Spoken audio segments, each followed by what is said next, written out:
Ikaze mu makuru y'akakanya muri kumwe na Jeffrey Mutagoma n'abagenzi banje dufatanyije kuyabagezaho. Abakuru b'inteko zishinga amategeko mu bihugu bya Afrika bikoresha ururimi rw'icyongereza baraganira ku bubasha n'ubudahangarwa byazo nuko zakemura ibibazo byatewe na COVID-19. Advise all national parliaments to ratify the African Medicines Agency Treaty, which has now entered into force. Uwo ni Perezida Paul Kagame w'u Rwanda atangiza inama ihuriwemo n'abakuru b'inteko zishinga amategeko mu bihugu bitandukanye byo muri Afrika. Muri Afrika, Minisitiri w'Intebe wa Ethiopia Abiy Ahmed yiyemeje kujya ku rugerero mu ntambara leta ihanganye mu n'ingabo z'intara ya Tigray. Mu mahanga ya kure, Ubushinwa bwarakajwe n'uko Amerika yatumiye Taiwan mu nama yerekeye demokarasi. Aya makuru n'ayandi ni mukanya. Ikazo nanone mu makuru ku ijwi ry'Amerika tuyahere kwavugwa hirya no hino. Minisitiri w'Intebe wa Ethiopia Abiy Ahmed yasigiye imirimo ye Demeke Mekonnen Hassan umwungirije ajya kuyobora urugamba leta yihanganye mu n'ingabo z'intara ya Tigray. Eugene Mukankusi arakomeza. Minisitiri w'Intebe wa Ethiopia Abiy Ahmed yagiye kuyobora urugamba asigiye ubuyobozi Minisitiri w'Intebe wungirije Demeke Mekonnen Hassan. Umuvugizi wa guverinoma Legacy Tolu yasobanuye birambuye ihererekanywa za zimwe mu nshingano zisanzwe nk'uko byatangajwe n'ikinyamakuru Fana.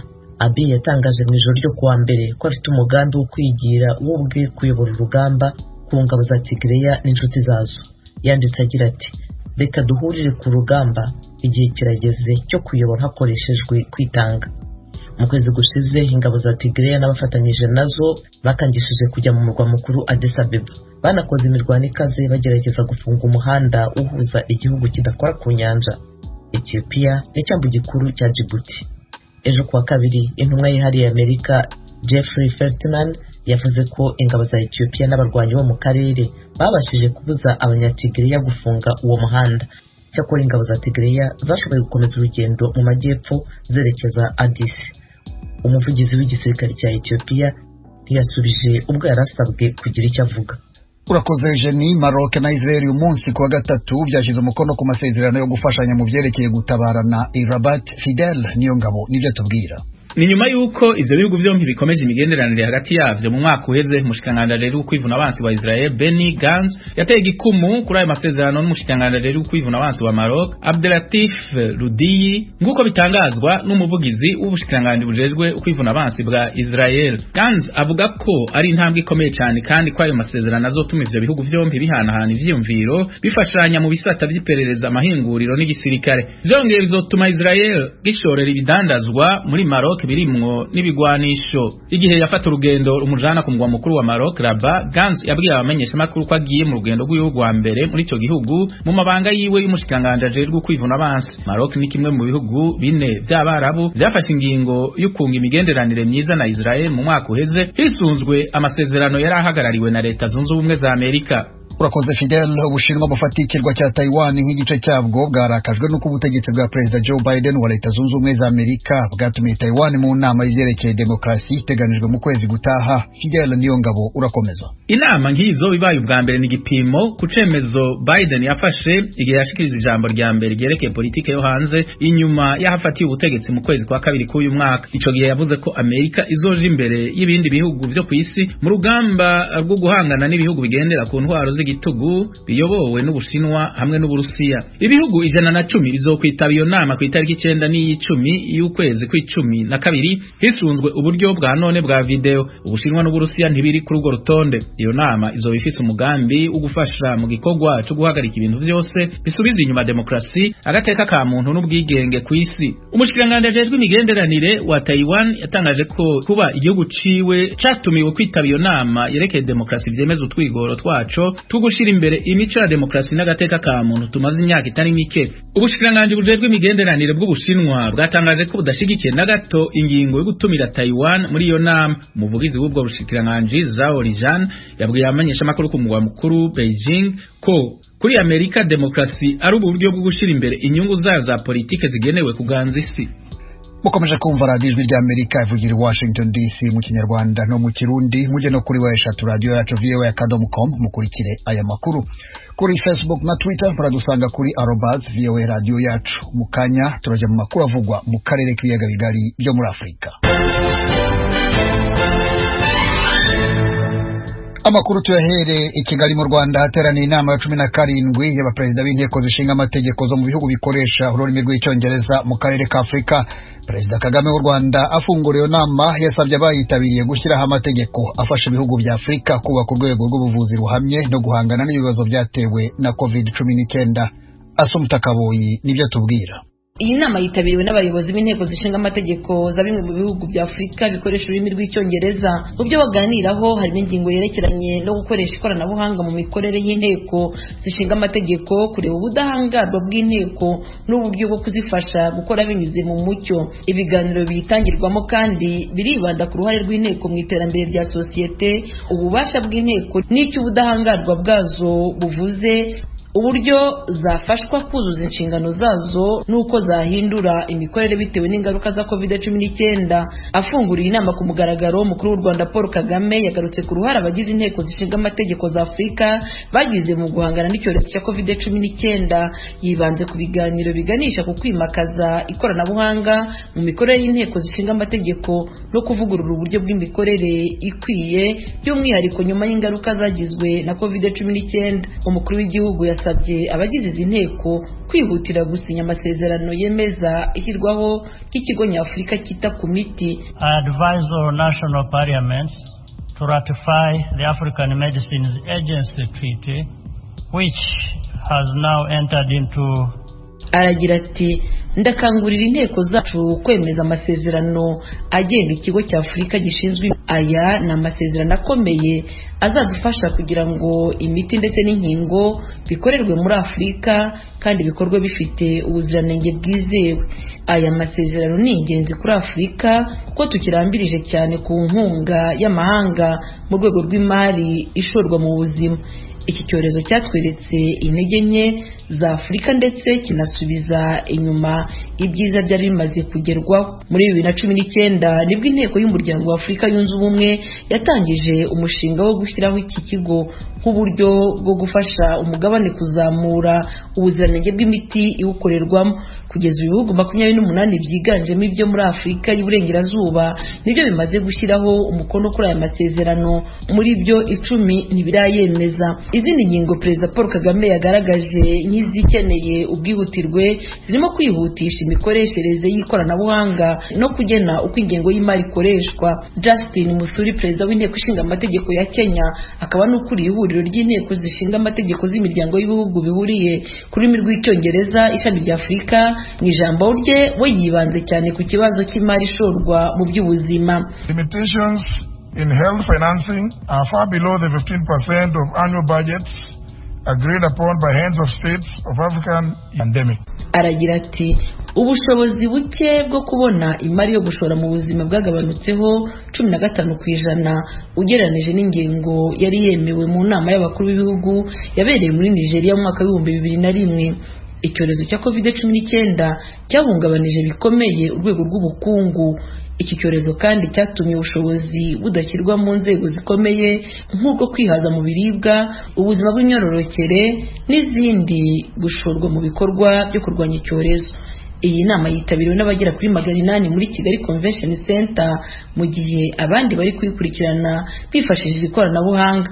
Iyi nama ibaye mu gihe mu mwaka utaha hateganijwe inama ihuza abakuru b'ibihugu na za guverinoma zigize umuryango w'ibihugu bivuga icyongereza iteganijwe kubera i Kigali mu kwezi kwa gatandatu k'umwaka utaha. Ni nyuma y'uko yasubitswe inshuro zigera kuri 2 kubera icyorezo cya COVID-19. Ibihugu 12 nibyo byitabiriye inama y'i Kigali, birimo Botswana, Cameroon, Ghana, Kenya, Mozambique, Namibia, Nigeria, Sierra Leone, Afurika y'Epfo, Tanzania, Uganda n'u Rwanda rwayakiriye. Asumta Kaboyi, Ijwi ry'Amerika, i Kigali.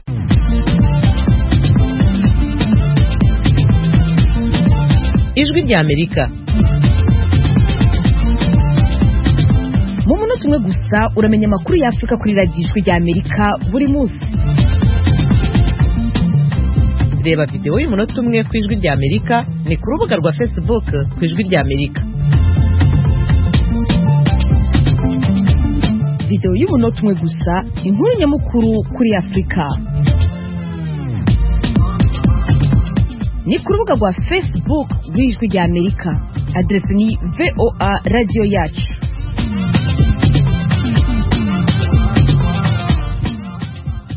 Muri Repubulika ya Demokarasi ya Kongo hubu imirwano ikaze hagati y'ingabo za leta n'inyeshyamba. Abaturage bakomeje guhunga aho imirwano ibera mu karere ka Bunagana bajya ahandi mu gihugu muri Kongo, abandi bagahungira muri Uganda. Umunyamakuru w'Ijwi ry'Amerika Ignatius Bahizi uri muri Uganda arabiganiraho na Venuste Nshimiyimana. Mwiriwe neza bwana Venuste. None iyo mirwano yatangiye ku cyumweru nijoro, amakuru mufite aravuga ko igeze he? Amakuru dufite aturuka muri Kongo avuga ko iyo mirwano ikomeje, yatangiye ku cyumweru nijoro ndetse yegera hafi na parike ya Virunga, aho bamwe mu basirikare barinda parike bishwe, abasirikare babiri. Akaba rero leta ya Kongo ivuga ko yishwe nabo barwanyi, ikeka ko ari M23. Ubu ko twumva ko abo barwanyi bigaruje uburere butandukanye hagati ya Rucuro n'umujyi wa Goma. Ubu ngo bakaba bari mu myanya nka Mwaro, harimo nk'ibirometero nka 40 kugera mu mujyi mukuru w'Igoma. Abaturage biravugwa ko bakomeje guhunga akarere ka Bunagana, bamwe bakajya mu gihugu rwagati ndetse n'abandi bagahungira muri Uganda. Ayo makuru mwayemeza? Nibyo koko, ibyo tutakwemeza hari ni muri Kongo kuko ntabwo ariyo turi, ariko amakuru twumva nuko muri Kongo harimo abari guhungira imbere mu gihugu. Ariko ku ruhande rwa Uganda nabyemeza ko amajana y'abakongomani bakomeje guhunga utwo turere kuko turi hafi na Uganda, bakiye ku mupaka w'Ibunagana binjira muri Gisoro. Bamwe akaba arimo bakwakirirwa ahasanzwe hakirwa impunzi muri Uganda hitwa Nyakabande. Ubu hakaba habarirwa amajana y'impunzi amaze kuhagera, kandi abandi bakaba bakiri mu mujyi bake bakiri mu mujyi w'Ibunagana uri aho ngaho nyine ku mupaka, kuko uwo mujyi wa Bunagana ufatanye n'uwa Bunagana ya Kongo, hose hitwa Bunagana. Nk'uko wabivugaga mu kanya, umutwe wa gisirikare Armée Nationale Congolaise, umutwe wa politiki w'inyeshyamba za M23, uravuga ko nta ruhare wagize mu yitwa ry'abarinzi ba parike ya Virunga. Iyo Armée Nationale Congolaise na M23 batandukaniye he?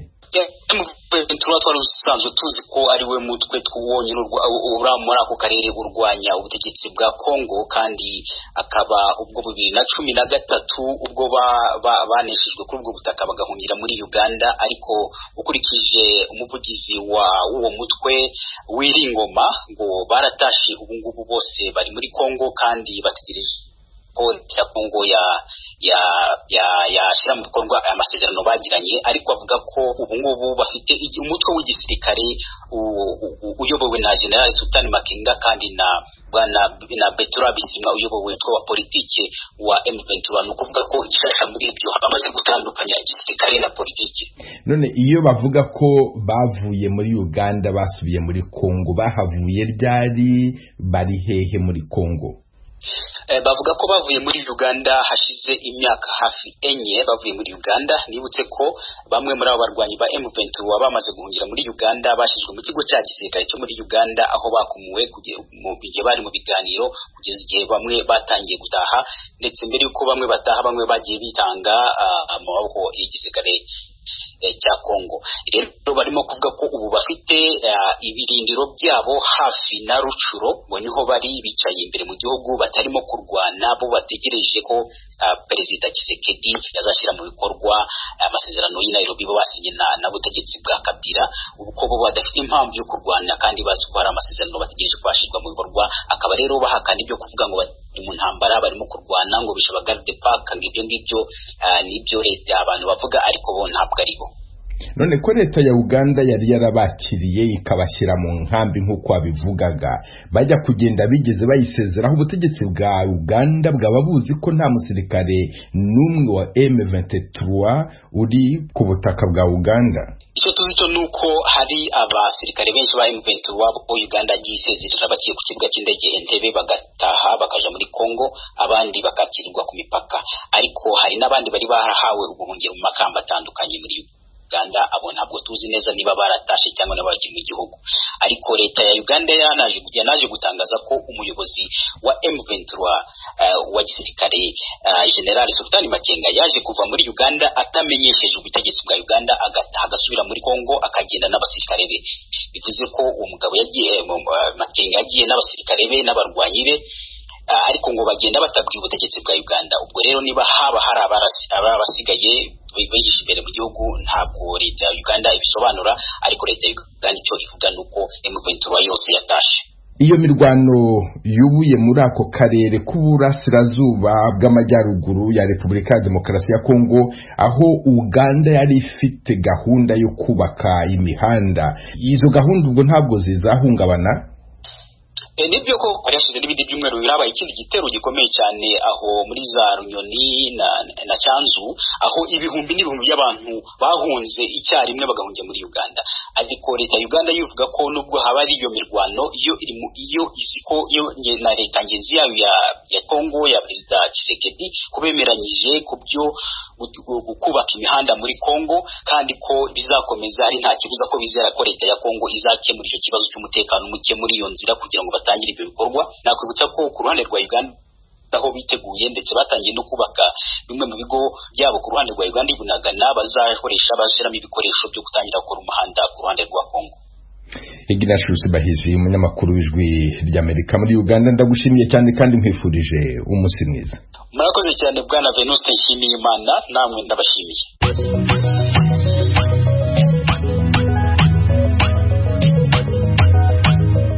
Nshuti z'Ijwi ry'Amerika, uretse kuri FM musanzwe mutwumviraho, mushobora kudukurikira no ku mirongo migufi bita short waves kuri metero 25, ni ukuvuga kuri kilohertz 11,835.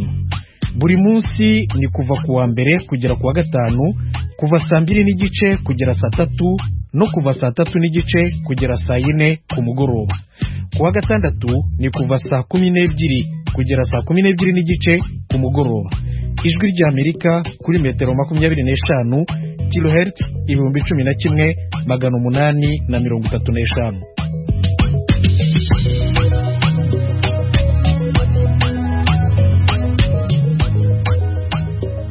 Mukomeje kumva radiyo Ijwi ry'Amerika ivugira i Washington DC. Abaganga bigenga bakomoka mu karere k'ibiyaga bigari byo muri Afurika batekereje ku mugambi wo kubaka ibitaro no gushaka imodoka zitwara indembe kwa muganga. Ni mu rwego rwo gufasha abaturage baba mu turere twegereye imipaka y'u Burundi, u Rwanda na Repubulika ya Demokarasi ya Kongo. Bagize icyo gitekerezo nyuma yaho bigaragariye ko muri ako karere nta buryo buhari bwo gutwara indembe kwa muganga ku buryo bwihutirwa. Dr Salomo Baravuga ukorera mu Bubiligi no mu Busuwisi na Dr Dani Mutembe uri mu Rwanda baganiriye na mugenzi wacu Frederic Nkundikije kuri iyo gahunda. Uyu mugambi nk'uko mubivuze bwana Frederic, twatangiye kuwutekerezaho mu 2019. Biturutse ku mpamvu twagiye tubona abantu bakarwara, umuntu urwariye muri Kongo kugira ngo azabone uko yivuza bikamugora, yabashoboye kugera mu Rwanda bikaba ikibazo kubera nta assurance abakongomani benshi tuba dufite kugira ngo tubashe kwivuza mu buryo butunganye. Umuntu yabasha kugera i Burundi nabwo ikibazo kikaba ari cya kindi. Noneho tuza kureba nanone nyuma aho i Burundi baherewe ibihano mpuzamahanga bituma abantu batabasha guhaha ngo bazane imiti ibyo abarwayi bakeneye bajya babasha kubigeraho. Yaje gutuma tugerageza kwishyira hamwe, duhuza perezida wa Croix Rouge wo muri province intara ya Sud Kivu, duhura n'abavandimwe bakora mu bintu byo kwa muganga muri province ya Nord Kivu, tuvugana na Dr Dani Mutembe kubera ko we agurisha imiti myiza, ariko Dani Mutembe n'umufarmacien agurisha imiti myiza cyane ya yindi idatera abarwayi indwara. Ubwo byaje gutuma tuvuga duti niba dushobora kwishyira hamwe, nubwo buri wese yazana ifaranga rimwe tukagenda dushyira ingufu zacu hamwe.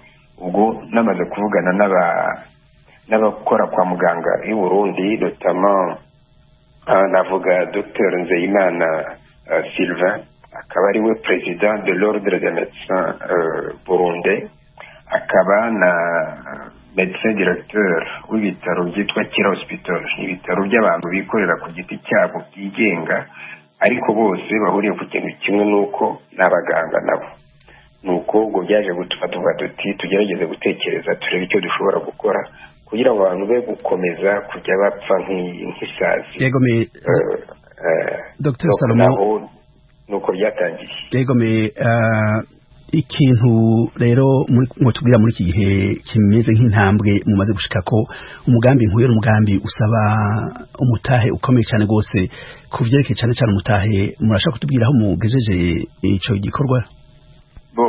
Nibyo koko birumvikana yuko ibyo narindi gutanga by'amateka uburyo igitekerezo cyaje byari ngombwa kubera yuko ntabwo byoroshye kugira ngo abantu turi hirya no hino mu bihugu bitandukanye tubashe guhura tubashe gukora umushinga tuwushyira imbere bitewe n'uko haje n'iki kibazo cya covid cyaje kutubogamira ariko cyatuhiyemo isomo.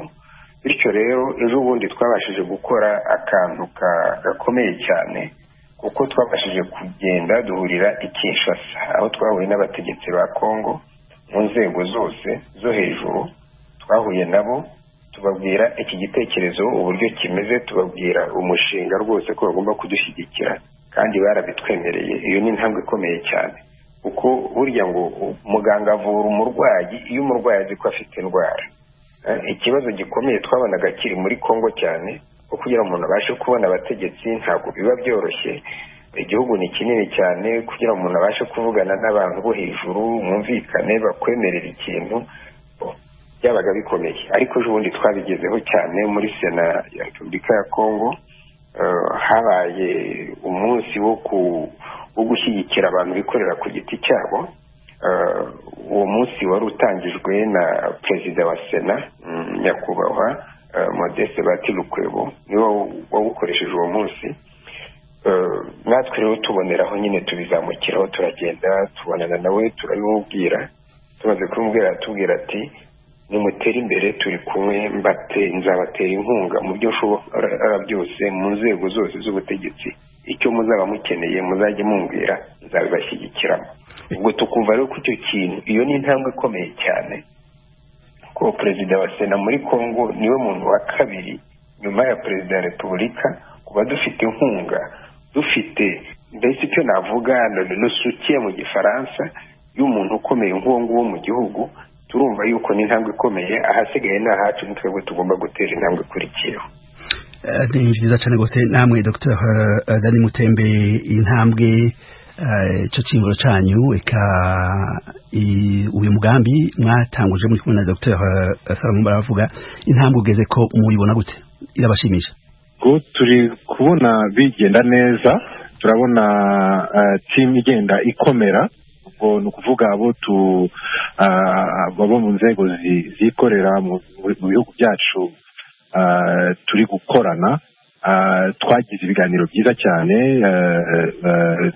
ubwa mbere ariko ubu ngubu tugenda tunonosora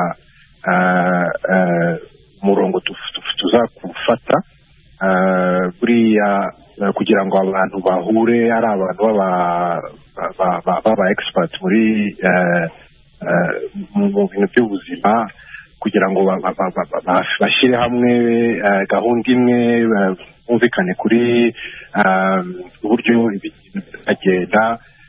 Ni ikintu gikomeye cyane kandi nk'uko Salomo bivuze twagiye duhura n'abayobozi hariya muri Kongo, abayobozi kandi bakomeye batwereka ko badushyigikiye.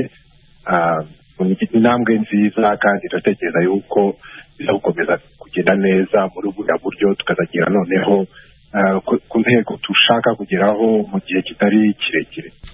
Mwihweje Dr. Dani Mutembe iyo ntambwe muri ko murashaka muri iki gihe murabona ko abanyagihugu bo muri ibyo bisagara bikumbibe bazotangura eka kuronka uburyo muri ko murarondera nka ryari mugereranije? Tugereranyije tekereza yuko dufite inama mu kwezi kuza kwa kuboza cyumweru cya mbere. Ntekereza yuko tuzaba dufite umurongo ari wo feuille de route igaragara ariko ntekereza yuko bizihuta cyane ku buryo trimestre ya mbere y'umwaka utaha tuzaba twagize igikorwa gitangiza umushinga byanze bikunze. Sinabaha umunsi neza ariko ntekereza ko tutazarenza iyo trimestre ya mbere tutaragira icyo gikorwa gifatika gukora. tubibutse inshuti mwese ko muri ko murabandanya kumviriza iradiyo ijwi ry'Amerika isamanira i Washington DC mu Kirundi no mu Kinyarwanda. Turi kumwe n'abatumire babiri, Dr Salomon Baravuga avurira mu Bubiligi no mu Suisse. Tukaba turi kumwe na Dr Dani Mutembe wewe ari mu Rwanda. Turarindiye Dr Atanaze Kiromera muri iki gihe ari muri Canada ariko yavuriye mu Rwanda, muri Botswana eka no muri Mozambique. Reka rero duhe ijambo umunywanyi w'ijwi ry'Amerika. Innocent, muraho? Ko murahanda bumva. Muri hega Innocent? Ndi ngaho mu gisagara cya Bujumbura mu Kanyosha. Mu Kanyosha. Kandi kazina kawe ninde? Kikirundi? Innocent Uwimana. Uwimana, duga ku ijambo. Ikibazo cy'imviro. Ni ikibazo n'iciyumviro. Yego. Yego, kubona abo baganga baragiye hamwe bakagira ujya mu kandi wo kuvura abarwaye ku mbibe hano mu gihugu cyacu barayumviye baragize neza, ahubwo icyo nabona boshiramo ingufu kubera bakaza barorohereza abarwayi mu kubavura. cyane cyane hariho nk'abagira nk'ubu hagize iminsi nk'aho mu gihugu cya Kongo abaturage bagize iminsi baturatura, abandi nabo